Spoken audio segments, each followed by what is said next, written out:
Assalamualaikum warahmatullahi wabarakatuh. Waalaikumsalam warahmatullahi wabarakatuh. Alhamdulillah nahmaduhu wa nasta'inuhu wa nastaghfiruh wa na'udzu billahi min syururi anfusina wa min sayyiati a'malina. May yahdihillahu fala mudilla lahu wa may yudlilhu fala hadiyalah. Asyhadu an la ilaha illallah wahdahu la syarikalah wa asyhadu anna Muhammadan abduhu wa rasuluhu la nabiyya ba'da. Allahumma salli ala Sayyidina Muhammad wa ala ali Sayyidina Muhammad. Rabbi israh li sadri wa yassir li amri wahlul 'uqdatam min lisani yafqahu qawli. Subhanaka la ilma lana illa ma 'allamtana innaka antal alimul hakim. Amma ba'du. Alhamdulillah, segala puji hanya bagi Allah Subhanahu wa ta'ala. Salawat serta salam semoga selalu tercurah kepada junjungan kita Nabi Muhammad sallallahu alaihi wasallam serta keluarganya, sahabatnya dan juga para pengikutnya yang setia dengan ajarannya hingga akhir zaman. Alhamdulillah, anak-anakku sekalian dan para asatidzah yang dirahmati Allah, kita lanjutkan kembali kajian kita. Kita membahas tentang buku negeri-negeri muslim yang terjajah. Kita masuk kepada bab baru, yaitu tentang bangsa Chechnya.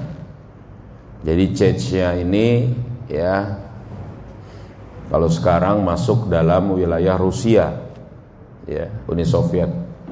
Nanti kita lihat di peta ya, kalian lihat di peta bagaimana atau di mana tempatnya Chechnya ini. Ini harus kita tahu. Ini negeri kaum muslimin. Setelah kita bahas Palestina, terus juga bahas Kashmir ya. Sekarang kita bahas tentang Chechnya. Dijelaskan di sini, Chechnya merupakan bagian dari wilayah Kaukasus. Jadi Kaukasus itu apa? Sebuah wilayah pegunungan yang terletak antara Laut Hitam dan Laut Kaspia. Wilayah ini meliputi negeri ya, Ingushetia, Dagestan ya, Ossetia dan Chechnya. Negeri-negeri ini berada di bagian utara Kaukasus. Di bagian selatan, bagian bawahnya ya, di bagian selatan Kaukasus mencakup kawasan Georgia, Armenia, Azerbaijan dan sebagian Turki dan Iran. Jadi itu adalah wilayah di antara Laut Kaspia dan juga di Laut Hitam. Ya. Nah, artinya sekarang ini masuk dalam wilayah Rusia. Jadi nanti kalian lihat, insyaallah ntar hari ini kita bisa perbaiki itu. Baik bagian utara maupun selatan Kaukasus adalah negeri Islam. Ini harus diingat nih. Ini wilayah negeri Islam. Tempat saudara-saudara kita tinggal. Negerinya kaum muslimin. Jadi bukannya punya orang-orang Rusia, punya orang-orang Soviet dulu, bukan. Ya. Islam memasuki wilayah ini dengan membawa berkah. Ya, jadi benar-benar Islam itu berkembang dengan sangat baik di Chechnya ini. Ya. Kaukasus ditaklukkan bahkan sebelum negeri Rusia, negeri Persia dan Romawi. Ya, pada masa Umar bin Khattab radhiyallahu an tahun 22 Hijriah, kaum muslimin berhasil mencapai wilayah ini. Salah seorang sahabat Rasulullah SAW yang mulia, yaitu Abu Dujana, turut serta dalam penaklukannya. Ibu kota Georgia Tbilisi ya, Tbilisi sini ya, ditaklukkan melalui tangan Al-Amir ya, Hubaib bin Maslamah di masa Utsman bin Affan radhiyallahu anhu. Jadi sejak masa sahabat, negeri ini sudah didapati oleh para sahabat dan ditaklukkan dan dikenal. Gitu loh. Jadi ini negeri yang sebenarnya sejak dahulu betul-betul milik kaum muslimin. Ya. Negerinya kaum muslimin. Ini wilayah ini. Negeri Kaukasus tetap menjadi bagian negara Islam pada masa khilafah Utsmaniyah maupun Abbasiyah. Jadi tidak pernah lepas sedikit pun Kaukasus ini dari daulah khilafah pada waktu itu. Ya. Sayangnya kelemahan yang melanda daulah Abbasiyah pasca jatuhnya Baghdad tahun 656 Hijriah di tangan bangsa Tatar, bangsa Mongol, ya, bangsa Mongol, ya. Ini apa? Mengantarkan kehancuran pemerintahan Islam di Kaukasus. Jadi dulu ada bangsa Tatar ini itu menaklukkan daulah Islamiyah, ya, itu dipimpin oleh Genghis Khan. Nah, seluruh wilayah pada waktu itu, bahkan Baghdad itu juga sempat diduduki. Yang waktu itu adalah ibu kota negara, ya, daulah Abbasiyah. Ya, yang itu seolah-olah bahkan diceritakan kalau dalam buku 100 tokoh orang yang paling berpengaruh pada dunia itu ada Genghis Khan. Genghis Khan ini menumpahkan darah dan membakar kitab-kitab dan seluruh perpustakaan di Baghdad. Sampai pada saat itu Sungai Euphrat itu warnanya nggak lagi jernih, tapi warnanya itu hitam dan merah karena darah kaum muslimin dan juga kitab yang dibakar dan dibuang ke sungai. Jadi banyak sekali. Mereka menaklukkan daulah Abbasiyah pada saat itu dengan bengis, tapi sebentar saja. Karena berikutnya bahkan cucunya, ya, itu juga nantinya masuk Islam. Jadi kembali lagi nanti Islam berjaya, lalu kemudian pada saat itu berkuasalah dinasti Utsmaniyah. Nah, jadi pada saat itu bangsa Mongol benar-benar bangsa itu menaklukkan Kaukasus.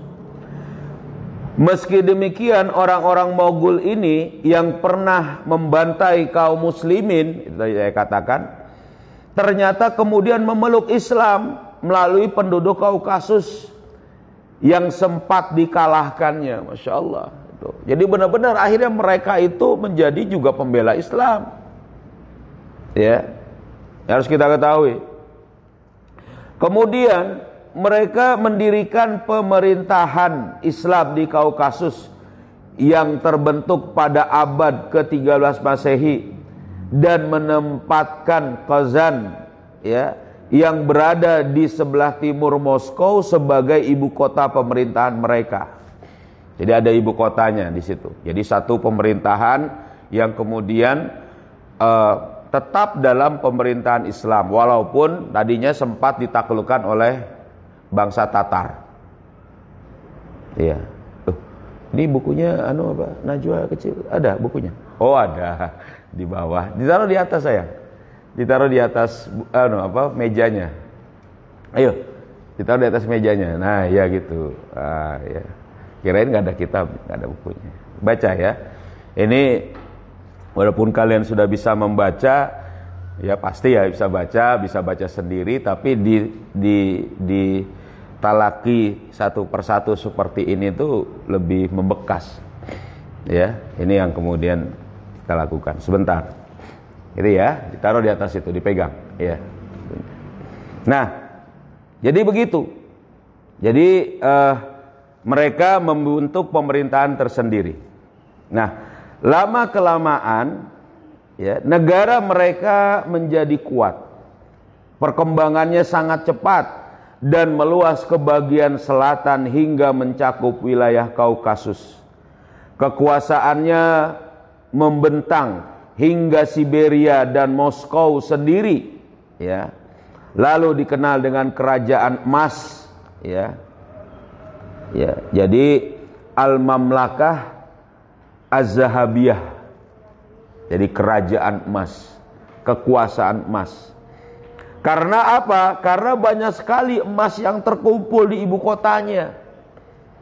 Bahkan sampai sekarang bangunan-bangunan di Rusia itu kubahnya itu ada atau banyak ya, itu yang berlapis emas atau minimal ada ornamen emas. Kalau sekarang ada ornamen warna emas, ya gitulah kalau enggak. Karena memang pada waktu itu sangat banyak terkumpul, kaya raya sekali ini bangsa di Kaukasus ini, Chechnya ini, ya kan? Gitu.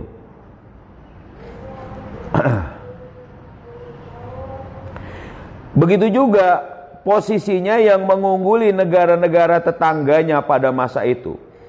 Namun kemunculan negara Rusia, dengan agama Kristen Ortodoks yang menjadi agama resmi,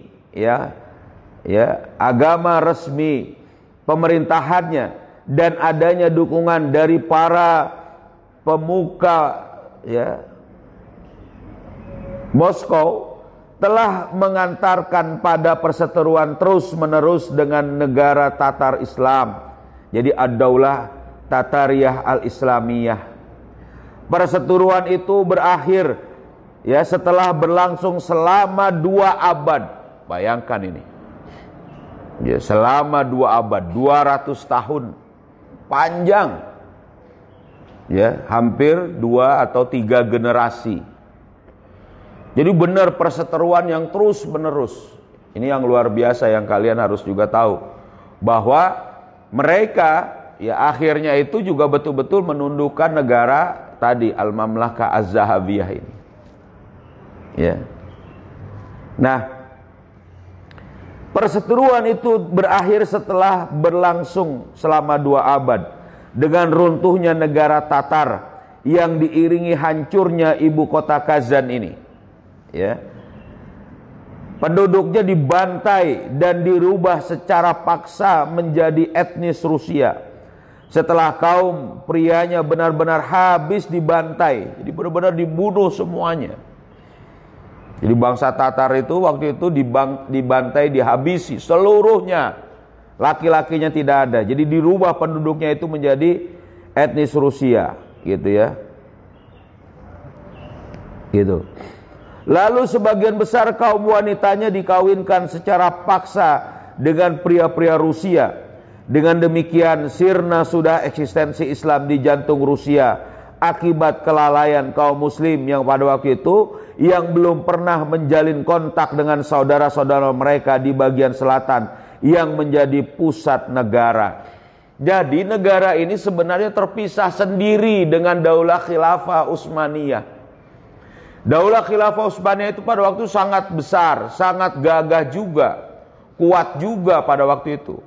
Tapi memang belum sempat Daulah Utsmaniyah ini bagaimana berinteraksi dengan negara ini. Jadi negara ini adalah negara atau wilayah kaum muslimin yang mencoba berdiri, dengan kekuatan, dengan agama yang mereka anut yaitu Islam, tapi belum nyantel dengan itu. Gara-gara apa?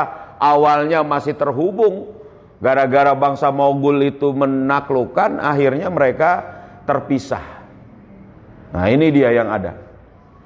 Jadi belum sempat mereka itu hidup dengan baik dengan saudara-saudaranya, ternyata mereka sudah dihancurkan lagi. Gitu. Pada saat itu muncul negara Utsmaniyah. Itu yang tadi saya katakan. Negara inilah yang melanjutkan bantuannya kepada kaum muslimin Kaukasus. Jadi Utsmaniyah pada waktu itu pun membantu mereka. Jadi setelah hancur negara ini juga yang memelihara urusan mereka. Sikap tersebut menempatkan negara Utsmaniyah bersengketa dengan Rusia. Jadi akhirnya kemudian ini jadi ada konflik akhirnya dengan Rusia yang menguasai wilayah Kaukasus ini. Daerah itu praktis menjadi arena sengketa yang berbatasan dengan dua negara besar, Rusia dan negara Utsmania. Jadi akhirnya betul-betul mereka ini mampu untuk kemudian ya tapi setelah runtuh, jadi sudah selesai itu. Gitu. Itu bunyi apa tadi tuh? Ini nih. Gitu. Apa? Habis? Enggak. Iya. Nah, kekuasaan negara Utsmania atas Kaukasus ini semakin kuat. Ya, akhirnya Utsmania berhasil itu mengambil alih. Jadi tadinya sebelumnya itu tidak. Jadi gini, setelah Abbasiyah runtuh, daulah-daulah Islam itu seperti tidak memiliki kekuatan, tidak memiliki pemimpin. Setelah dihancurkan oleh bangsa Tatar, semua bercerai-berai. Nah, itu bukan waktu yang sebentar. Lalu muncullah itu ya salah seorang dari keluarga Utsmania di Turki, di wilayah Turki sekarang, itu menjadi apa? Dia tuh sultan tadinya itu. Dia memperluas wilayahnya, meminta baik secara damai atau secara paksa, ya kan? Gubernur-gubernur yang dulu jadi gubernur pada masa Abbasiyah, sekarang sudah menjadi raja, artinya sudah menjadi penguasa tersendiri karena nggak ada khalifahnya, ditaklukkan sama dia. Diambil wilayah-wilayah itu, dijadikan satu dalam kekuasaan dia. Karena memang begitu Islam itu, harus menguasai atau harus punya pemimpin, punya satu orang khalifah. Ya, yang sebenarnya waktu itu bangsa Abbasiyah atau dinasti Abbasiyah itu masih ada. Ya kan? Tapi sudah sangat lemah. Ya, bahkan sudah tidak lagi betul-betul berkuasa atas semuanya. Jadi rumitlah itu keadaan pada waktu itu. Sampai pada saat itu ya kan, Daulah Utsmaniyah ini terus membesar. Jadi wilayah itu membesar sendiri karena seolah-olah para gubernur itu menjadi raja-raja kecil. Walaupun mereka punya satu orang khalifah di Baghdad pada waktu itu. Nah, tapi Baghdadnya itu ditaklukkan sehingga mereka tidak lagi diatur oleh khalifah. Akhirnya mereka menjadi negara sendiri. Nah, Utsmaniyah inilah yang kemudian mengembalikan ya kewilayahan Kaukasus ini dalam haribaan kekhilafahan Islam pada waktu itu. Nah, jadi dikatakan gitu, semakin kuat, kecuali kawasan Azerbaijan yang memisahkan diri dari dan bergabung dengan negara Safawiyah di Iran. Ya, ini terjadi pada tahun 1578 Masehi. Pemerintahan Islam terus berlanjut di sana hingga tahun 1722 Masehi. Saat Kaisar Rusia Peter the Great, ya, Peter yang Agung, ini salah satu juga tokoh besar dunia, ada dalam 100 tokoh itu yang berpengaruh, ya. Ini apa? Dia menyerang Kaukasus dan berhasil menduduki sebagian wilayahnya. Namun kaum muslim mengusir kembali Rusia pada tahun 1735. Jadi hampir 10 tahun saja dikuasai. Ya, 1735 kembali bisa mengusir. Lalu berlanjut dengan peperangan antara kaum muslimin dan Rusia. Saat itulah terus berlanjut perang antara orang-orang Kaukasus ini dengan Rusia. Bangsa Kaukasus dengan dukungan negara Utsmania berhasil bertahan menghadapi pasukan besar Rusia lebih dari 3 abad lamanya. Masya Allah, 300 tahun terus perang. Luar biasa itu kan. Mereka punya kekuatan juga, kekuatan harta benda, pahlawan-pahlawan yang gak kekurangan dengan seruan jihad. Ya, nah ini yang terus terjadi. Dan periode yang ditandai dengan semakin lemahnya negara Utsmaniyah. Jadi Utsmaniyah pun semakin lemah pada waktu itu. Setelah itu Rusia berhasil menumpas perlawanan Islam dan mengokohkan kekuasaannya atas Kaukasus pada paruh kedua abad ke-18 Masehi. Jadi sekitar bayangkan 3 abad perang. Ya, itu luar biasa ini. Ratusan tahun, 300 tahun, lebih dari 200 tahun, hampir 300 tahun berperang, insyaallah. Makanya ini berapa generasi, ya, berapa orang-orang yang kemudian terbunuh.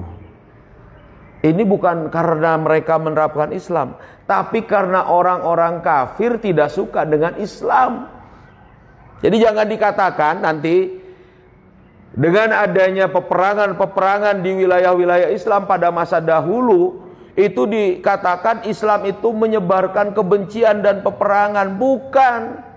Justru mereka itu yang tidak suka dengan orang-orang yang beriman. Harusnya mikirnya begitu. Orang Islam itu tadi rahmatan lil alamin, memberikan apa? Kebaikan bagi alam semesta. Kebaikan bagi semua manusia. Ya, tapi kemudian orang-orang kafir tidak suka. Ya kan? Ya kan gitu. Jadi liyuzhirahu ala dini kulli walau karihal musyrikun. Jadi Allah lah yang akan menampakkan agar supaya apa? Unggul Islam ini dari seluruh agama-agama yang ada, walaupun orang-orang musyrik tidak suka. Ini Allah yang bilang. Jadi kita jangan mikir inferior. Ini gara-gara Islam diterapkan jadinya kita diperangi, jadi perang terus sampai 3 abad. Bukan. Justru harusnya Islam diterapkan agar apa? Agar rahmat Allah melanda seluruh umat. Lalu orang kafir tidak suka. Di wilayah-wilayah yang mereka itu berdekatan dan mampu mereka perangi dengan cara licik. Sebenarnya mereka itu takut dengan umat Islam. Kenapa? Umat Islam itu kalau berperang, ya kan itu mencari apa? Syahid. Kalaupun mati dia syahid. Menang dia mulia. Orang-orang kafir cari apa? Cari harta, cari hidup, cari wilayah. Itu gak akan ketemu dengan, artinya gak sebanding dengan orang Islam saat berjihad. Nah, jadi harus kita pahami orang Islam ini apa? Dimusuhi oleh orang-orang kafir, sehingga saat Islam ditegakkan, nah ya, orang kafir yang tidak suka, orang musyrik yang tidak suka, orang zindik yang tidak suka, jadi mereka mencoba memeranginya.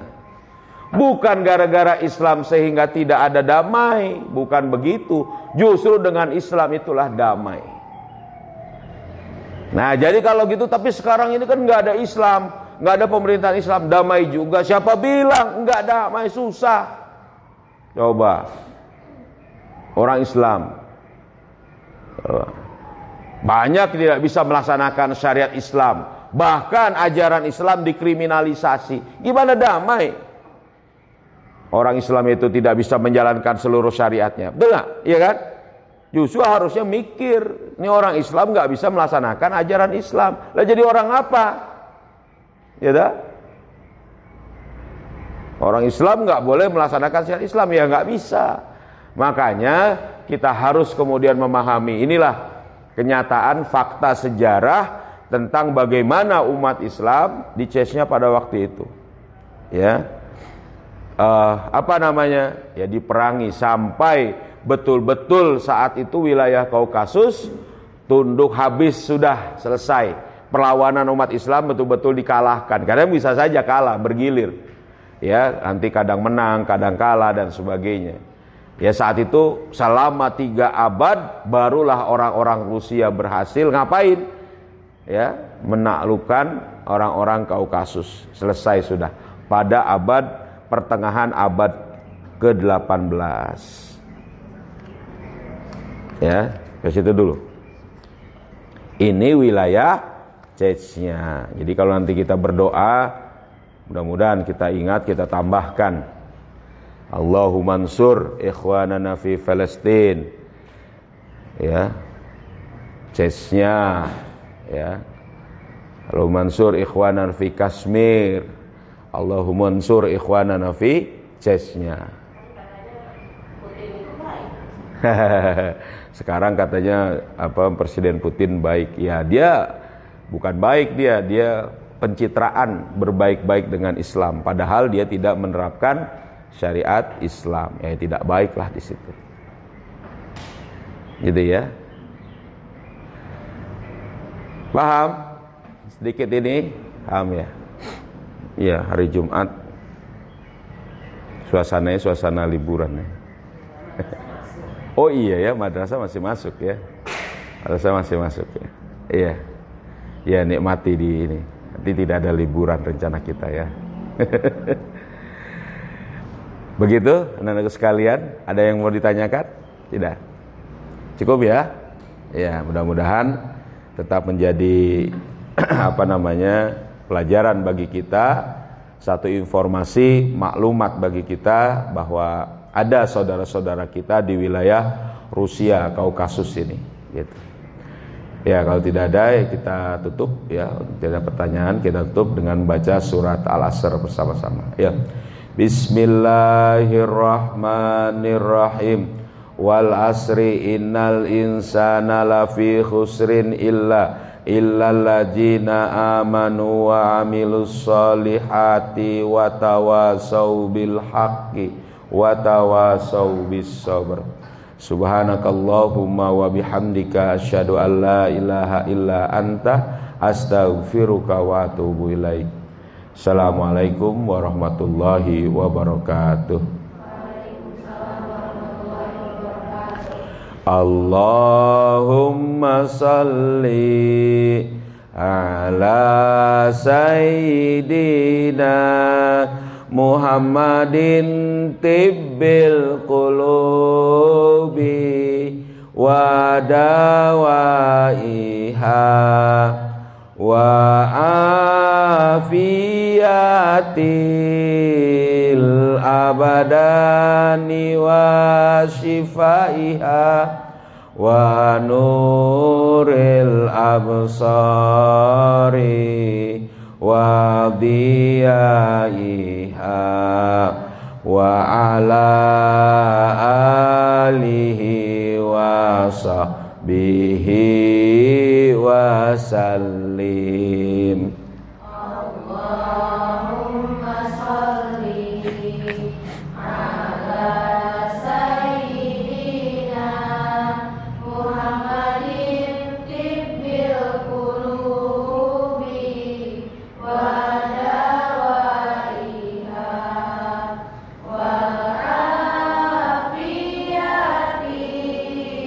wa dawaiha wa afiyatil abadani wa shifaiha wa nuril absari wa diyaiha wa ala alihi wa sahbihi wa sallim.